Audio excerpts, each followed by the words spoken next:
যেই হিন্দুস্তান নামক রাষ্ট্র রক্ত দিয়ে মুসলমানরা তৈরি করেছে, আজকে সেখানে তাকে অপর করে ফেলা হচ্ছে, তাকে মসজিদে নামাজ পড়তে দেওয়া হচ্ছে না। এর মধ্যে 800-র উপরে মসজিদ, মাদ্রাসা, মিশনারি স্টেট, ওয়াফ, কবরস্থান ধ্বংস করে দেওয়া হয়েছে, নাই করে দেওয়া হয়েছে। এবং ইতিমধ্যে দেখেছেন পশ্চিম বাংলায় কি করছে, মুসলমানদের হিস্টোরিক্যাল পার্ক, উদ্যান, মসজিদ সবকিছুকে ইতিমধ্যে হাত দেওয়া শুরু করেছে, বুলডোজার দিয়ে ধ্বংস করা শুরু করেছে। তারা নতুন করে এখানে একটা কাশ্মীর এবং গাজার প্রোটোটাইপ তৈরি করছে। ভারত উপমহাদেশের সবচেয়ে fascist ideology, BJP is not a political party, it's a fascist ideology. এইটাও ইউরোপে, আমেরিকাতে আমরা যেভাবে বলি যে লেবার পার্টি লুজ করছে, কনজারভেটিভরা ক্ষমতায় আসছে, রিপাবলিকানরা মিড টার্মে হেরে গেছে, ডেমোক্রেটরা ক্ষমতায় আসছে, খ্রিস্টান ডেমোক্রেটদের হারায় গ্রিন পার্টি ক্ষমতায় আসছে, এই আলাপের মধ্যে বিজেপি ফিট ইন করে না। কিন্তু প্রত্যেক দিন দেখবেন টকশো নিউজে এই প্রশ্নটাকে এমনভাবে ফ্রেম করা হচ্ছে as if it is a normal ব্যাপার, যে একটা পলিটিক্যাল পার্টি আগে ক্ষমতায় ছিল, নতুন একটা পলিটিক্যাল পার্টি আজ আসছে। No, of course not. BJP is not a political party. It's a fascist ideology.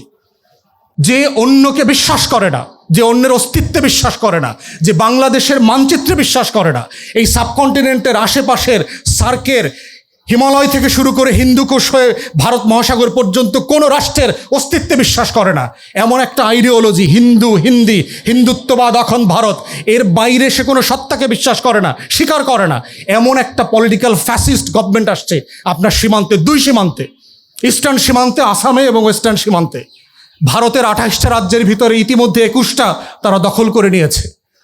Bharat ভাঙার জন্য বিজেপি আর মোদি এনাফ, কিন্তু আমরা আমাদের হিস্টোরিক্যাল রোল প্লে করতে পারছি কিনা।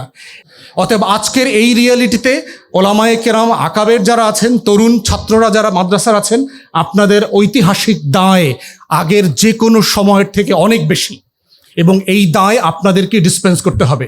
আসেন সবাই মিলে সে লড়াইটা চালিয়ে যাই।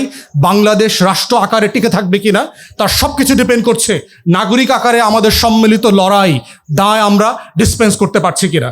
যে স্বাধীন বাংলাদেশে একজন নাগরিক সত্তাকে অস্বীকার করে তার দাড়ি, তার টুপি, তার জুব্বা, সে কী ধরনের শিক্ষা প্রতিষ্ঠানে পড়ে, তার একটা আলাদা শ্রেণী চরিত্র তৈরি করা হয়েছে, একটা কাস্টমাইজ আইডেন্টিটি তৈরি করা হয়েছে, যাকে আজকে আমরা সুন্দর করে মাদ্রাসার ছাত্র, মাদ্রাসার শিক্ষক, মাদ্রাসার মোহতামিম, শিক্ষার্থী, ইমাম, খতিব, এই যে নামগুলোতে তাকে আমরা ডাকছি, এইটা কিন্তু একটা কাস্টমাইজড আইডেন্টিটি।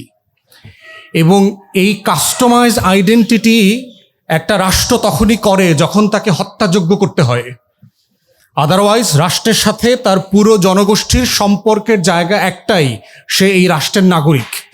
সে লুঙ্গি পরে হাঁটে, সে কি জেলে, সে কি মাছ ধরে, সে কি মাটিতে কাজ করে, সে কি শ্রমজীবী মানুষ, সে কি সুটকোট পরে হাঁটে, সে কি রাজনীতি করে না, সে যাই হোক, তার সাথে এই রাষ্ট্র প্রকল্পের একমাত্র সত্তার সম্পর্ক হচ্ছে সোশ্যাল কন্ট্রাক্ট, সে নাগরিক।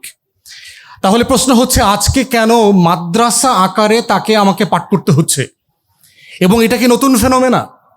এবং এই ফেনোমেনাকে যদি আমরা না বুঝি, তাহলে এই শ্রেণী চরিত্র যারা চাপিয়ে দিয়েছে, তারা যে একটা ফ্যাসিস্ট রাষ্ট্র কাঠামো, ইসলামোফোবিক কাঠামো মেনটেন করছে এবং এটা এখনো চালিয়ে যাচ্ছে, সেই লড়াইয়ের জায়গায় গোড়াতে আমরা ঢুকতে পারবো না। আপনারা হয়তো অনেকে মুভিটা দেখে থাকতে পারেন, অ্যান্থনি কুইন সম্ভবত এটাতে অভিনয় করেছেন, লায়ন অফ দ্য ডেজার্ট, লিবিয়ার স্বাধীনতা সংগ্রামের আন্দোলন নিয়ে একটা মুভি করেছিল আপনার হলিউড থেকে। সেখানে মূল যে চরিত্রটা ছিল, যারা দেখেন নাই তাদেরকে অনুরোধ করব তারা দেখবেন।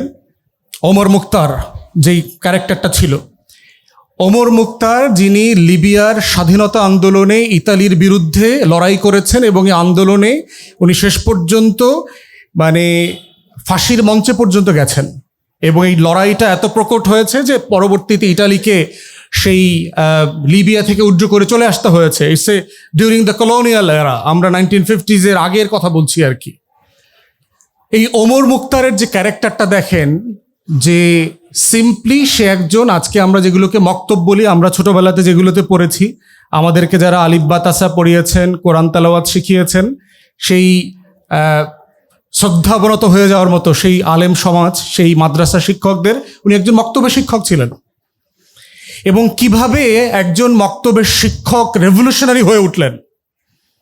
কারণ ওনার সামনে উনি দেখতে পেয়েছেন যে লিবিয়ান সোলজাররা এসে কিভাবে মেয়েদেরকে অসম্মানিত করেছে, মা বোনদের লাশ কেটে ফেলেছে, শত শত হাজার হাজার পুরুষকে হত্যা করেছে, মাদ্রাসাতে ঢুকে মক্তবে ঢুকে ছাত্র ছাত্রীদেরকে লাশ বানিয়ে দিয়েছে।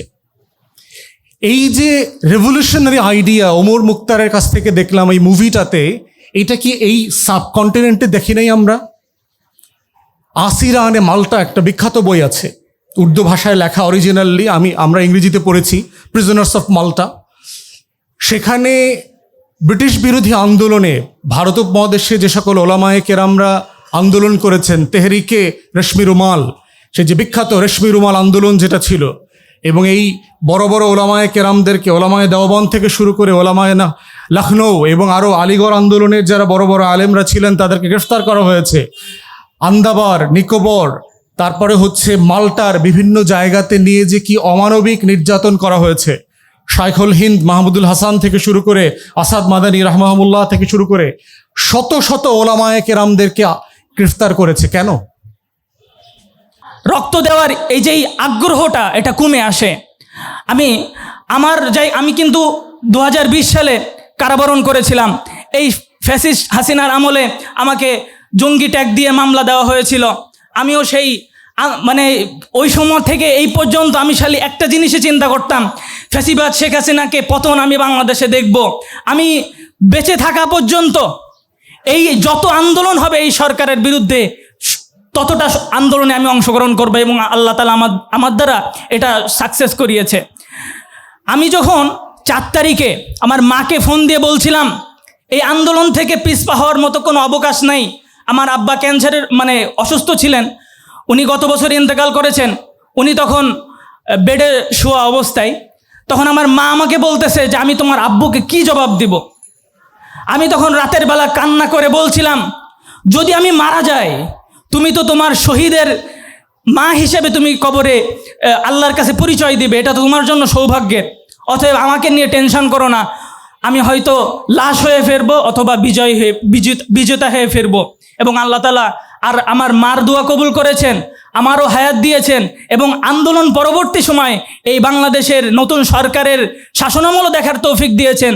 খালি দুঃখ ছাড়া আর কিছু করার নাই, দুঃখ আর দুঃখ। আমি আমার বক্তব্য শেষ করছি। নাসরুম মিনাল্লাহি ওয়া ফাতহুন করিব ওয়া বাশশিরিল মুমিনিন। এই মুহূর্তে বক্তব্য প্রদান করার জন্য আহ্বান জানাচ্ছি মোহাম্মদ তারিক জামিল, যাত্রাবাড়ি জামিয়া মাদানিয়া মাদ্রাসা শিক্ষার্থী।